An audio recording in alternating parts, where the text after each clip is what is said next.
We recently had our tires rotated and need to go back after 50 miles to have them retorqued. The issue is that we live a long way away from that shop. So my husband decided he was going to buy his own torque wrench to do this himself. He decided on this LEXIVON Torque Wrench for a few reasons. One, because now when he needs something torqued down properly, he doesn't have to wait for a shop or book an appointment or drive across town. He just does it himself. And two, this one is solid and it feels really quality made, which means that it can get precise. This one is the 1/2 inch and it goes up to 150 foot-pounds, but you can also get them in 1/4 inch, 3/4 inch, and 3/8 inch, all with different degrees of pounds of torque. Or if you work in metric, you can flip it over to the other side to see the Newton meters. After he showed me how you set this, I realized it's actually not complicated at all. You loosen the set screw at the bottom, rotate the bottom of the handle to your desired pounds, and then zero it out. Then retighten the set screw, attach the socket, and use it.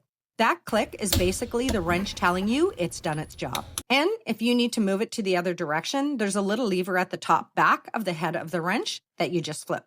I love that it came with a certificate of calibration and each one has a traceable serial number. That tells me that the company values quality of their products and confirms that its tools are 100% accurate before it ever leaves their manufacturer. And to give you more comfort, there's a 2-year warranty on it. It also comes in a quality-made hard case for storage. Just remember before storing it to reset the wrench to its lowest setting so there's no pressure on it. This will keep your wrench in premium shape for years to come. So if you've got somebody at home who does their own vehicle work, or honestly, you just want to stop being at the mercy of a shop schedule, this LEXIVON Torque Wrench is a great choice.